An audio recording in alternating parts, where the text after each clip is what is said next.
फैसल चौधरी साहब, अभी अली गौहर बलोच साहब ने कहा कि गेंद जो है, अगर पॉलिटिकल सीज फायर करना है तो गेंद तो पीटीआई के कोर्ट में है। तो ऐसा कौन सा स्टेप है आपके ख्याल में जो पीटीआई ले सकती है जिससे एक पॉलिटिकल सीज फायर या एक लार्जर कंसेंसस, कम से कम जो पॉलिटिकल टेम्परेचर्स हैं वो डाउन जिस तरीके से हुए हैं यहाँ पर मेंटेन रहें और पॉलिटिकल स्टेबिलिटी आए?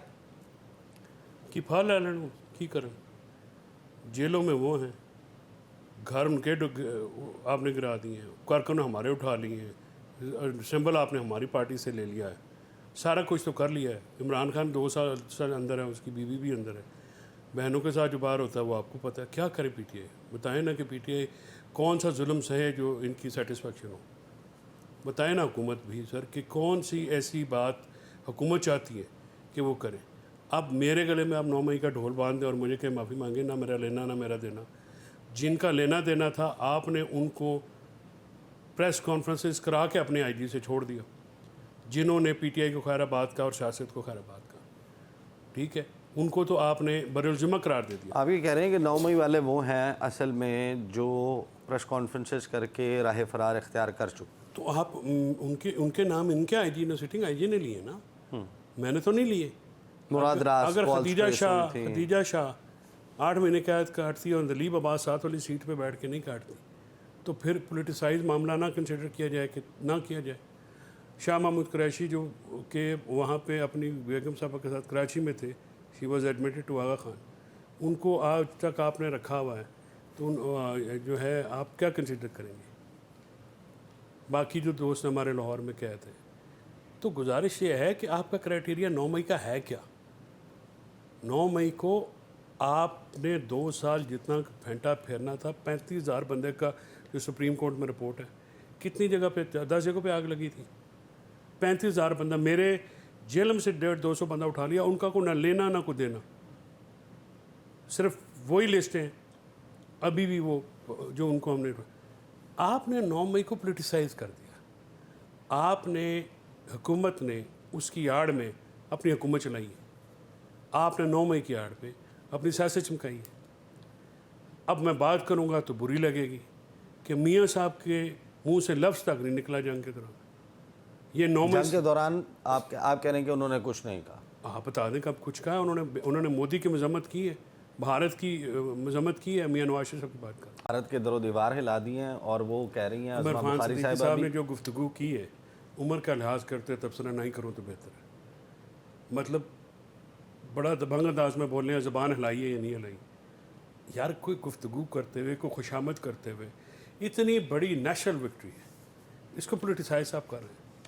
मैंने तो हकायक बयान किए ना कि 9 मई से बड़ा इस जंग में जीत का आप कहते हैं, आप अर्दली कहते हैं, आप ये कहते हैं कि जनाब फॉर्म 47 की हुकूमत है। Fact of the matter is कि चीफ एग्जीक्यूटिव, चाहे आप उनके ऊपर जो भी कहें, मुल्क का वज़ीर आज़म इस वक्त शहबाज शरीफ है, चाहे फॉर्म 47 का है चाहे फॉर्म 45 का है, जिस वक्त पाकिस्तान ने इंडिया से जंग जीती है।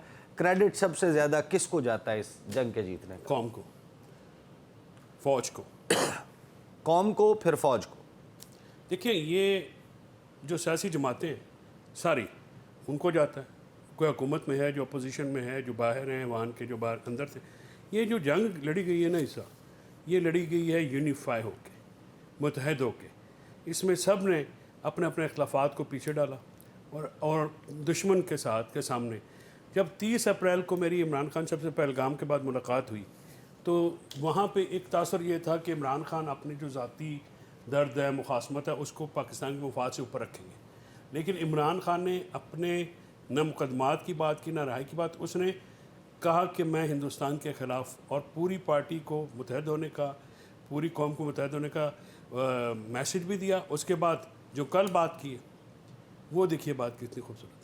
यानी जेल में बैठे भी मोराल बुलंद है उनका। जो लीडरशिप होती है ना जी, ये जो क्राइसिस होते हैं, ये लीडरशिप को आपको अच्छा, कल क्या बात हुई, कैसे हुई, इसके ऊपर मैं आता हूँ। फैसल चौधरी साहब, आप जेल के मामलात भी देखते रहे, जेल में चीज़ें अंदर बाहर कैसे आती जाती हैं, यानी अगर किसी ने ख़त लिखना है तो वो कैसे जाएगा, आप तो बड़े एक्सपर्ट हैं इसके।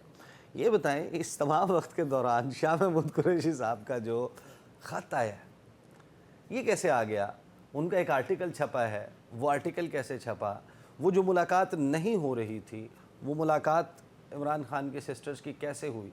बहुत सारे लोगों के जहन में अब ये ज़ाहिर सवालात मौजूद हैं कि क्या वाकई ये एक रियलाइजेशन हो गई है कि we are faced with a bigger larger external enemy, क्योंकि इंडिया के साथ अब लड़ाई है तो इस लड़ाई को समेटा जाए।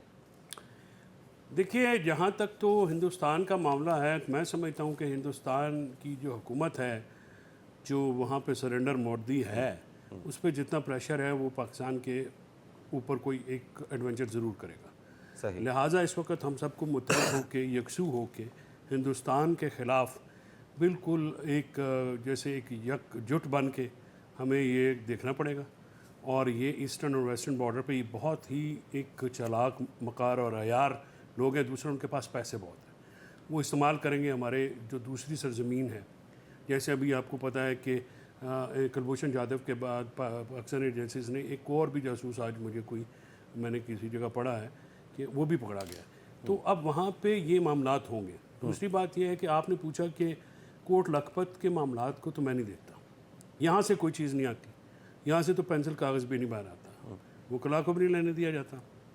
नहीं, कौमी इत्तेहाद कायम करने की ज़रूरत नामी आर्टिकल बाहर आना ज़ाहिर है कहीं ना कहीं ये नहीं, ये तो बड़ी अच्छी बात है। देखिए, मेरी बात सुने, मैंने जो पहले भी बहनों को नहीं मुलाकात करने दी जा रही थी, जिस पे बहुत उंगलियां हम पे भी उठ गई, फिर मैंने जाना छोड़ दिया कि भाई देखिए मुनासिब नहीं है। ज़रा बहनों की ना मुलाकात नहीं होती तो फिर उनकी ज़रा दिल आज़ारी होती है, हमारी अगर हो जाती है। तो उससे मैसेज अच्छा आया कल, ठीक है ना, पॉजिटिव मैसेज आया। इमरान खान पॉजिटिव आदमी है।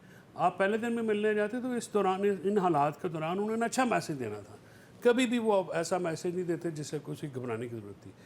बात यह है सर कि इस वक्त सियासी इस्तेहकाम की ज़रूरत पाकिस्तान को रहेगी, और आने वाले वक्तों में पाकिस्तान को अगर हमने, हमारी बहुत सारी इसमें और चीज़ें ऐसी हैं जिस पर बहसीत कौम, बहसीत मुल्क हमें सोचने की ज़रूरत है। यानी हमारा जो इकॉनमी है उसको बेहतर करने की ज़रूरत है। हमारी जो मुल्क को दोबारा आइन और कानून के मुताबिक चलाने की, जो हार्ड स्टेट का कहते हैं ना, जो फ़लसफ़ा है कि स्ट्रिक्टली आइन और कानून के मुताबिक वो चलाने की ज़रूरत है।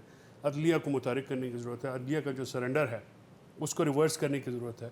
पाकिस्तान को एक नॉर्मलिसी की तरफ लेके जाने की ज़रूरत है। और अब वो मौका है जिस पे एक तो, क्योंकि ये जंग के बाद तमाम जो तलखियाँ हैं वो पीछे हुई हैं, पब्लिक में भी एक वो तलखी का लेवल काफ़ी कम आया है। तो अब ये मौका है। अब इस जो देखें, जो फाते होते हैं वो दुश्मनों के साथ फिर अंदर भी अपने मामलात को दुरुस्त करते हैं। तारीख़ गवाह है कि जिस फाते ने मुल्क में हालात ठीक रखे, दुश्मन उसका कुछ नहीं कर सका।